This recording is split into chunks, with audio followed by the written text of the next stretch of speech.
Daniel Coyle is the author of The Talent Code, in which he explains how talent is made. The short story, Talent, is the result of practice motivation, having a great coach. It's not about innate traits. It's all about the right kind of practice, practice, practice. Coyle arrived at this conclusion after visiting 9 so-called talent hotbeds, places that create an extraordinary amount of high performers. In those hotbeds, he saw the same patterns over and over again. Great performers became great by combining practice, motivation, and master coaching. But people in those hotbeds didn't practice like everybody else. They practiced in ways that lead to far faster and superior skill development. Coyle learned a lot of little tricks about practicing well as he was visiting those hotbeds. The Little Book of Talent is essentially a compilation of all the little tips and tricks he learned from visiting those hotbeds. As he writes in the introduction, what follows is a collection of simple, practical tips for improving skills, taken directly from the hotbeds I visited and the scientists who research them. The advice is field-tested, scientifically sound, and most important, concise. He continues, whatever talent you set out to build, from golfing to learning a new language, to playing guitar to managing a startup, be assured of one thing. You are born with the machinery to transform beginner's clumsiness into fast, fluent action.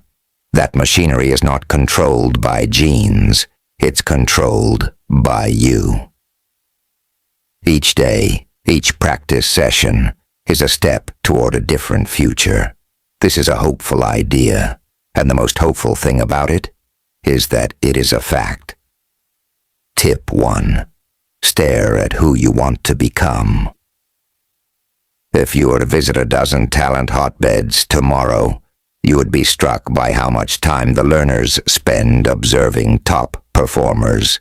When I say observing, I'm not talking about passively watching.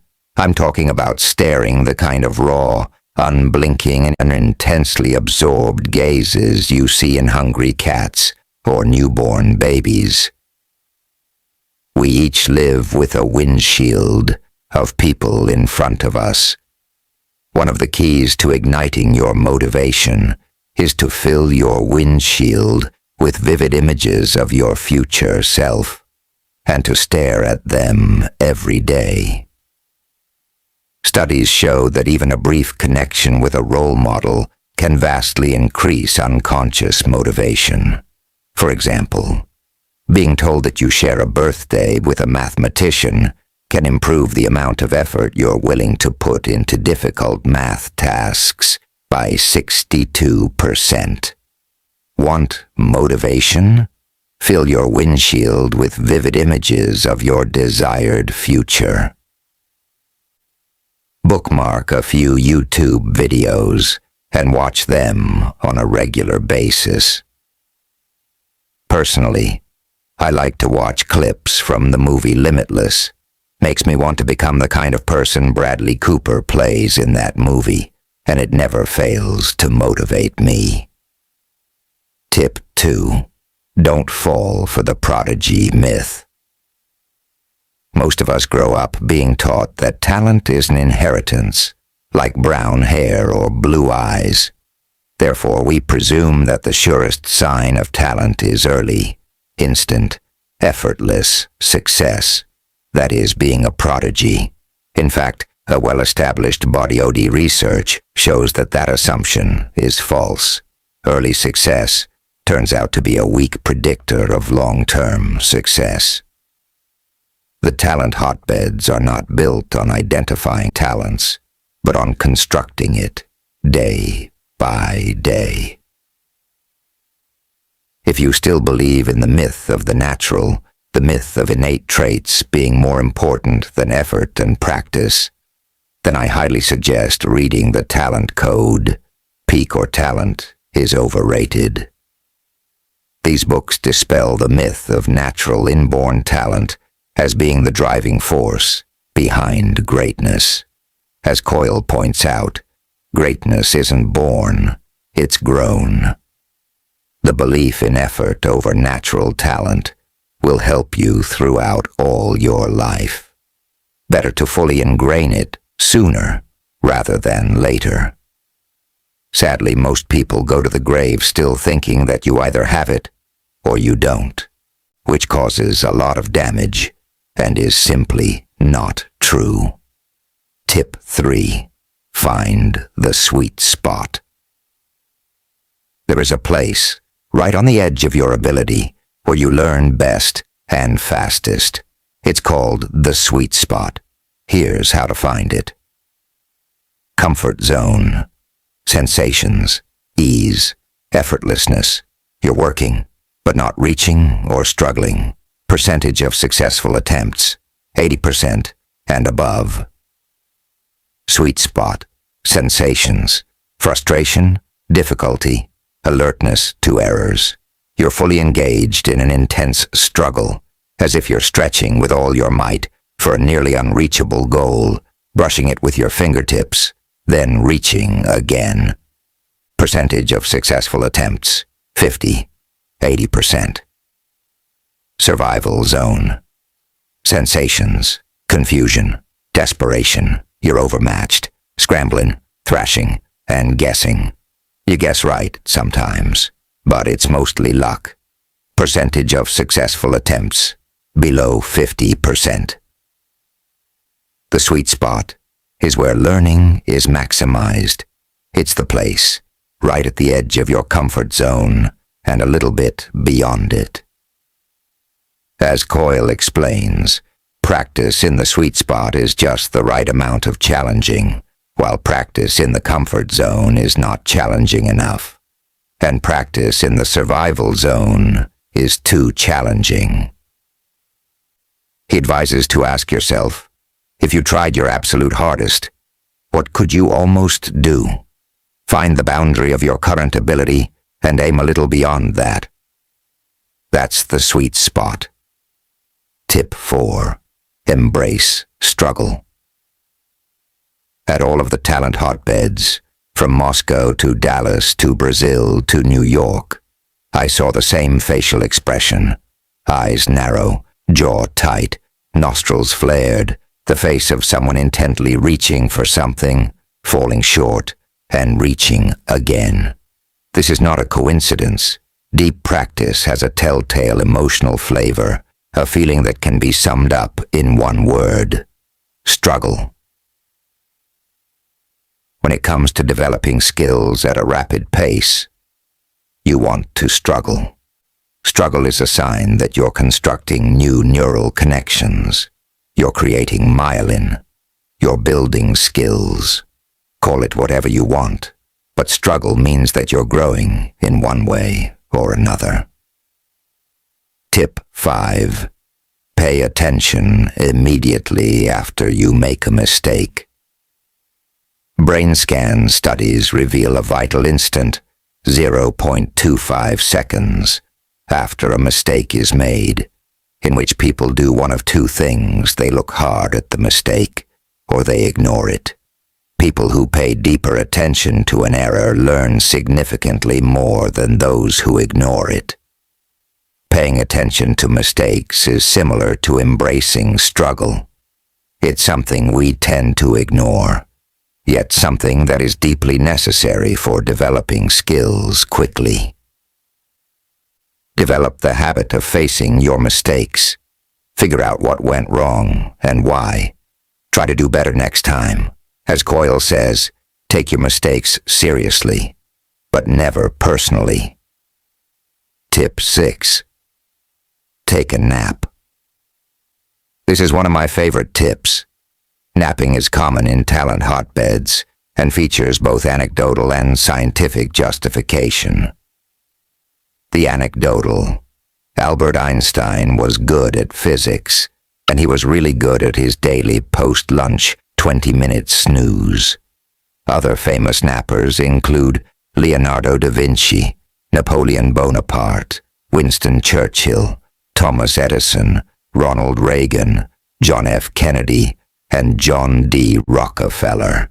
Spend time with any professional athletic team, and you'll find they're also professional nappers. The science. Napping is good for the learning brain because it helps strengthen the connections formed during practice and prepare the brain for the next session. Napping is common in hotbeds. This goes hand in hand with Anders Ericsson's research of expertise. He mentions in his book, Peak, that the best performers in the world not only practice harder and better, but they also rest more and better.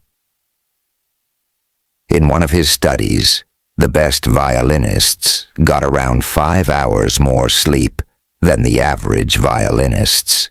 And get this, the way they got more sleep was mainly through afternoon naps. Tip 7. Make positive reaches. There's a moment before every rep when you are faced with a choice. You can either focus your attention on the target, what you want to do, or you can focus on the possible mistake, what you want to avoid. This tip is simple. Always focus on the positive move, not the negative one. For example, a golfer lining up a putt should tell herself, center the stroke, not don't pull this putt to the left. A violinist faced with a difficult passage should tell himself, nail that A flat, not oh boy, I hope I don't miss that A flat. Reach for what you want to accomplish, not away from what you want to avoid. A baseball player should tell himself, strike a home run, not don't strike out. A golfer should tell herself, center the stroke, not don't pull this putt to the left. A violinist should tell himself, nail that A flat, not, oh boy, I hope I don't miss that A flat. Tip 8. To learn from a book, close the book. Let's pretend that 1 week from now you will take a test on the next 10 pages of this book. You have 30 minutes to study. Which practice method would help you get a better grade? 1. Reading those 10 pages 4 times in a row and trying to memorize them. 2. Reading those 10 pages once, then closing the book and writing a 1-page summary. It's not even close. Research shows that people who follow strategy B remember 50% more material over the long term than people who follow strategy A.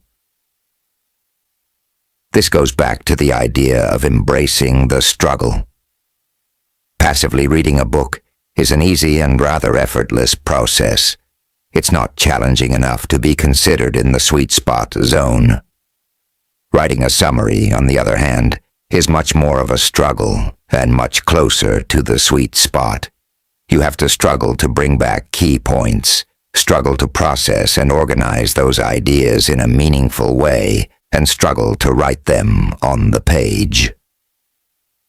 Closing the book and writing a summary is a pain in the ass, and that's why it works. Tip 9. Have a blue-collar mindset. From a distance, top performers seem to live charmed, cushy lives. When you look closer, however, you'll find that they spend vast portions of their life intensively practicing their craft. Their mindset is not entitled or arrogant. It's 100% blue-collar. They get up in the morning and go to work every day, whether they feel like it or not. As the artist Chuck Close says, inspiration is for amateurs. The best in the world practice their craft on a daily basis. They show up and do the work, whether they feel like it or not. Michael Phelps makes one of the best examples for this. He writes in his book, No Limits, for 5 years, from 1998 to 2003, we did not believe in days off. I had one because of a snowstorm, 2 more due to the removal of wisdom teeth. Christmas, see you at the pool. Thanksgiving, pool. Birthdays, pool. Sponsor obligations, work them out around practice time. Stephen Pressfield puts it this way in The War of Art. Someone once asked Somerset Maugham if he wrote on a schedule or only when struck by inspiration. I write only when inspiration strikes. He replied, fortunately it strikes every morning at 9 o'clock sharp. Tip 10. Think like a gardener. Work like a carpenter. We all want to improve our skills quickly, today, if not sooner. But the truth is, talent grows slowly. You would not criticize a seedling because it was not yet a tall oak tree. Nor would you get upset because your skills circuitry is in the growth stage. Instead, build it with daily deep practice. To do this, it helps to think like a gardener and work like a carpenter. I heard this saying at Spartak: think patiently, without judgment. Work steadily, strategically, knowing that each piece connects to a larger whole. That's a good motto,